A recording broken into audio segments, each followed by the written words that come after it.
In the space of a few weeks, the water hole has been transformed. The only life that remains is confined to a few elephant footprints.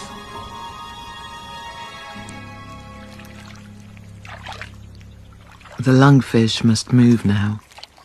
It uses its powerful jaws and primitive limbs to leave the water in the same way that its relatives did when they colonized the land hundreds of millions of years ago.